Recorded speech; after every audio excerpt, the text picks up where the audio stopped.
नमस्कार. वाद संवाद या कार्यक्रमामध्ये आपलं पुन्हा एकदा स्वागत. मुख्यतः या कार्यक्रमाच्या माध्यमातून वाद न घालता संवाद घडवून आणण्याचा प्रयत्न जो आहे तो आपला या ठिकाणी पाहायला मिळतोय.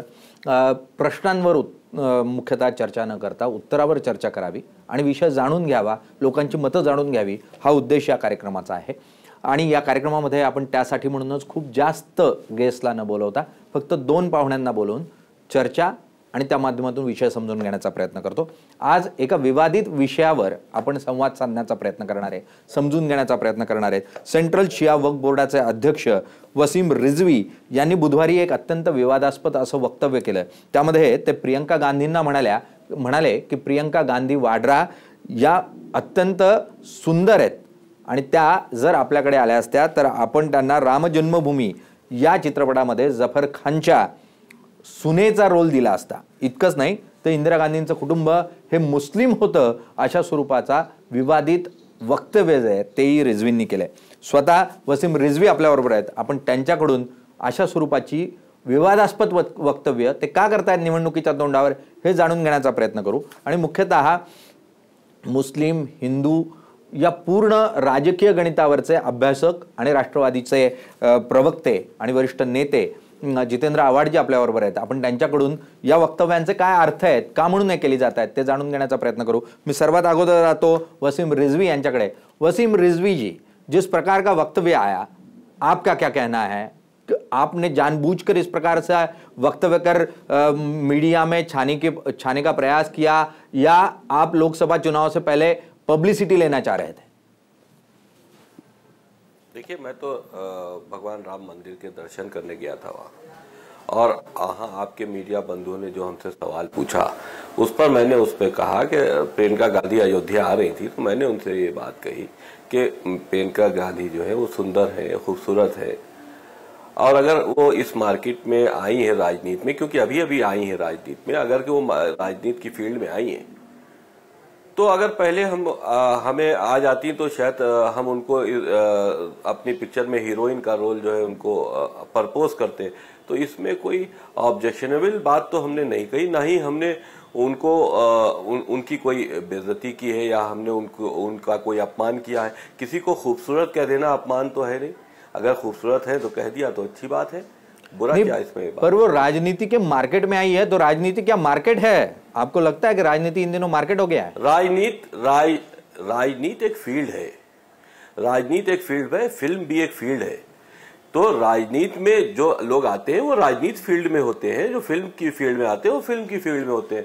तो अगर फिल्म के हमने उनसे कह दिया, अगर हमें अच्छा लगता है तो अगर हमने उसको अपनी पिक्चर में हीरोइन का प्रपोज करते हैं तो वो उसका अधिकार है, वो हाँ करे या ना करे, इसमें दिक्कत क्या? अच्छा, किसी को हम हीरोइन बनाने की बात करते हैं तो हीरोइन कोई गलत अल्फाज तो है नहीं.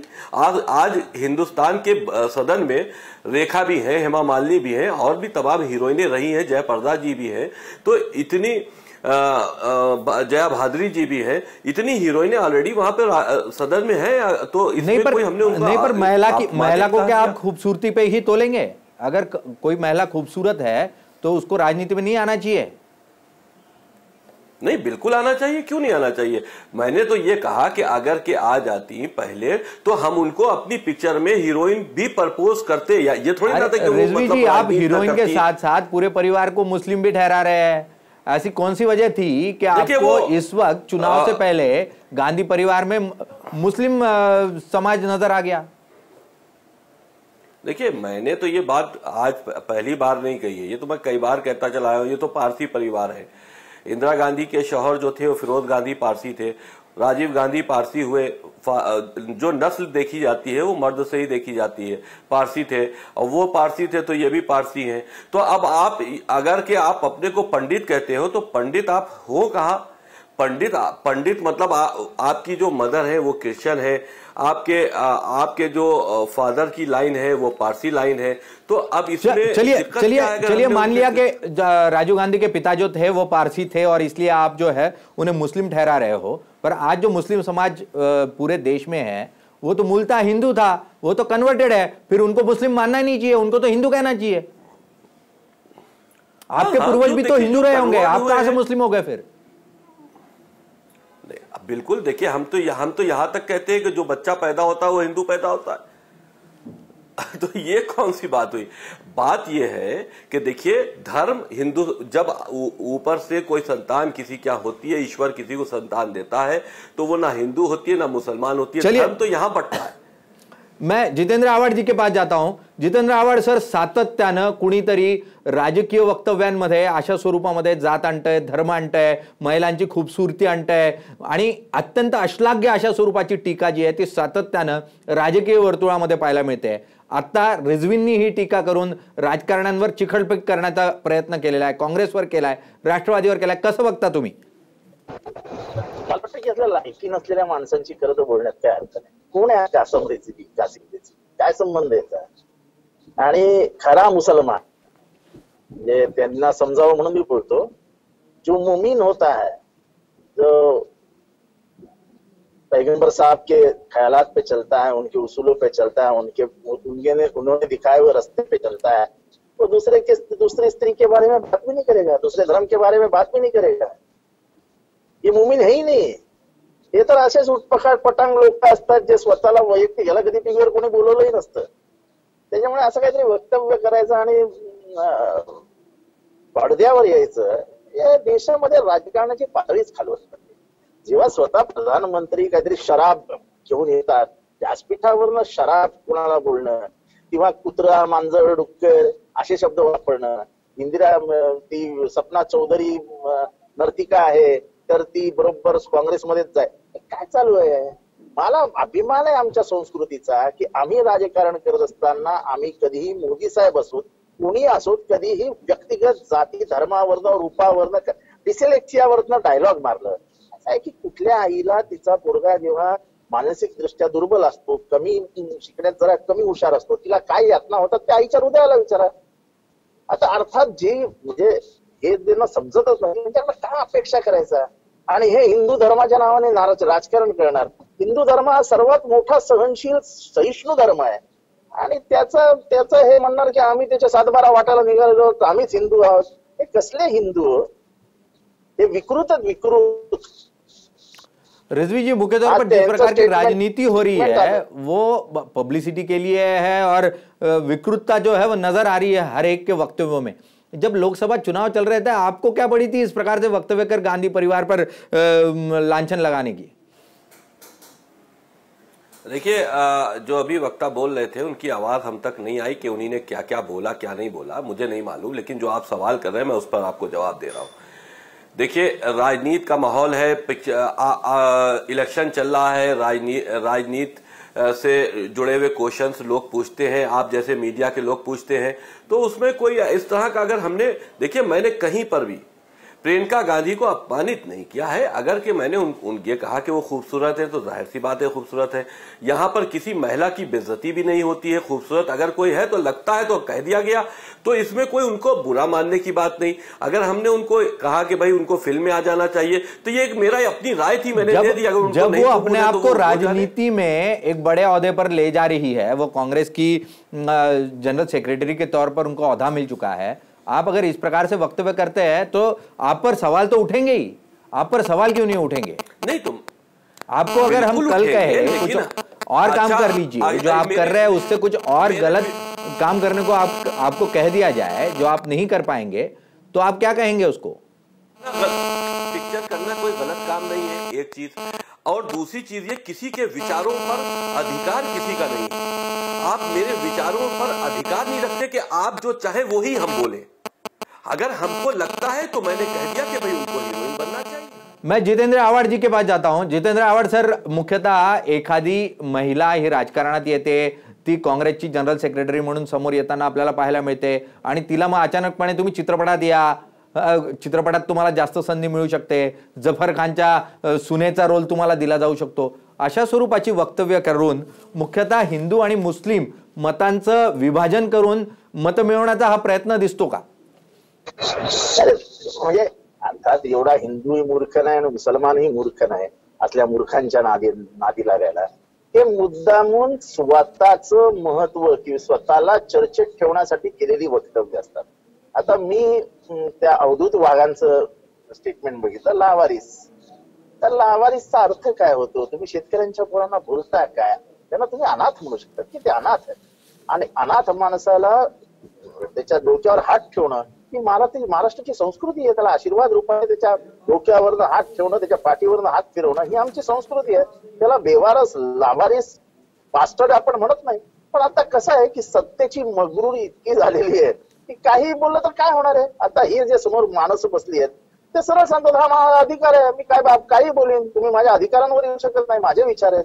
आता त्यांचे विचार इंदिरा म्हणजे त्या प्रियांकाजींना मुसलमान म्हणणे जर त्यांचे विचार आहेत तर अशा माणसांशी काय बोलायचं. अगदी जितेंद्र आव्हाडजी, तुम्ही जो मुख्यतः आज सकाळपासून आक्षेप घेत आहे, आपण जर अवधूत वाघांचे ट्विट आपण स्क्रीनवर दाखवतोय आणि यामध्ये शेक्युलर बी ग्रेड परराष्ट्रवादीची औलाद, जिनाची पिलावळ, पारावरची बेकार कार्टी, बघूया कोणाला झोंबता येते, अशा स्वरूपाची राजकीय वातावरणामध्ये वावरणारी जी लोक आहेत, प्रवक्ते म्हणून घेतात, ती जर अशा स्वरूपाची वक्तव्य करत असतील तर यांना काय म्हणावं. इतकंच नाही, तुम्ही जो आक्षेप घेताय, अवधूत वाघ चौकीदार लिहितात ते स्वतःला समोर आणि ते म्हणतात आत्महत्याग्रस्त शेतकऱ्यांची मुलं अनाथ म्हणजे लावारिस असतात, बाबा हागणारा नाही तर बघणारा लाजतो. अत्यंत घृणास्पद अशी वक्तव्य जी आहेत ती ही ट्विटरच्या आणि सोशल मीडियाच्या माध्यमातून सध्या वेगवेगळ्या राजकीय पक्षांच्या नेत्यांकडून केली जात आहेत.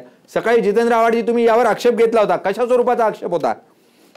मला अभिमान वाटतो की असा आमचा एकही प्रवक्ता इतक्या खालच्या पातळीवरनं जाऊन हल्ला करत नाही किंवा बोलतही नाही. म्हणजे मी स्वतः अनेक कॉन्ट्रोवर्सीज मध्ये असतो, पण कुणाला वैयक्तिक दृष्ट्या मी अपमानित केलंय, व्यंग काढलंय, कोणा स्त्रीबद्दल बोललोय असं कधीही झालं नाही.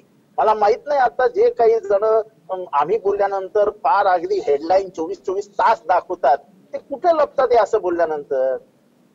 जिन्नांची औलाद म्हणजे काय? हाच अवधूत वाघ एकेकाळी काँग्रेसमध्ये होता, एकीकडे आमच्याकडे विधानसभेचं तिकीट मागत होता, नंतर मनसेमध्ये गेला, आता बीजेपीत आला. आणि ते मराठीमध्ये म्हण आहे ना की पाडग्याची बांग जोरात असते. आता यांना पुराव्यानिशी दाखवायचं असतं आम्ही खूप लॉयल आहोत म्हणून ते भुंकायला लागतात की मी सर्वात वफादार आहे म्हणून. त्यामुळे त्यातल्या मी तर त्या या सगळ्या जे काही ट्रोल असतात ते असे भुंकणारे असतात, त्यांना माझ्या व्हॉट्सअपवर असो नाहीतर माझ्या फेसबुकवर असो नाहीतर माझ्या ट्विटर हँडलवर असो मी ब्लॉक करून सोडून देतो की माझ्याकडे त्यांच्याकडे बघायला यांच्यासाठी बघण्यासाठी माझ्याकडे वेळच नाही. चला वसीम रिझवींकडे जातो. जितेंद्र आव्हाडजी, मी वसीम रिझवींकडे जातो कारण त्यांचंही वक्तव्य हे पब्लिसिटी निगडित होतं अशा स्वरूपाचं तुमचं म्हणणं आहे. वसीम रिजवी जी साफ तौर पर जितेंद्र आव्हाडजी कह रहे हैं कि आपने हल्की पब्लिसिटी पाने के लिए इस प्रकार का वक्तव्य जो है वो किया है और इसीलिए किसी एक महिला को लेकर आप एन चुनाव में किसी राजनीतिक महिला को लेकर, गांधी परिवार को लेकर वक्तव्य करते नजर आए. जैसे कि मैंने आपको पहले पूछा था, आप अगर उनके पिता मुस्लिम थे या पारसी थे, आज उनकी जो दूसरी तीसरी पीढ़ी है उसको आप मुस्लिम ठहरा रहे हैं. भारत जो कि मुख्य तौर पर हिंदू राष्ट्र के तौर पर जाना जाता था, मुस्लिम बाहर से आए और कन्वर्जन हुआ, कन्वर्जन में हिंदू मुस्लिम हुए. आज भी जो मुस्लिम भाई है वो मूलतः हिंदू माने जाते हैं. तो आप उनको भी हिंदू मानना चाहिए, फिर उनको हम कैसे मुस्लिम मानेंगे? देखिए, हम तो यहां तक कहते, मैंने अभी आपसे कहा कि जो भी पैदा होता है वो एक तरह से हिंदू ही पैदा होता है, तो धर्म तो बाद में यहां बनता है. दूसरी चीज ये है कि देखिए, मैंने कोई भी ऐसा जो स्टेटमेंट दिया था वो मुझे ऐसा स्टेटमेंट देके कोई पब्लिसिटी की जरूरत नहीं है. और अगर हमको पब्लिसिटी की जरूरत हो तो मैं खुद अपने आप प्रचार पे निकल जाऊं. ये तो एक गलत बात है कि मैंने पब्लिसिटी पाने के लिए इस तरह का कोई स्टेटमेंट दिया है. जो मीडिया के सवाल थे उनका मैंने जवाब दिया और मैंने जो बात कहे वो मेरे विचार हैं और मेरे विचारों को मैंने किसी को अपमानित करने के लिए अगर उसमें कोई अल्फाज का इस्तेमाल किया हो तो आप बताइए. उसमें अपमानित करने की कोई बात नहीं है. अगर मेरे विचार से वो खूबसूरत है, उनको हीरोइन बनना चाहिए, मैंने कह दिया. उनको नहीं बनना है तो ना बने, उसमें हम किसी को परेशानी क्या है इसमें? इसको इतना तूल देने की कोई बात भी नहीं है, ना इस पर किसी ऑब्जेक्शन करने वाली कोई बात है. आप सेंट्रल शिया बोर्ड के अध्यक्ष हैं और उसके बाद अगर इस प्रकार के आप वक्तव्य करेंगे किसी भी राजनीतिक महिला के ऊपर तो आक्षेप तो होंगे. आप किस पद पर बैठे हैं? आप अगर फिल्म निर्माता होते और आप उसी लहजे में बात करते तो एक बार समझ लेते. आप जब एक समाज का प्रतिनिधित्व कर रहे हैं और तब आप आता हूं, मैं फिल्म निर्माता ही हूं। मेरी फिल्म राम जन्मभूमि आज रिलीज भी हुई है।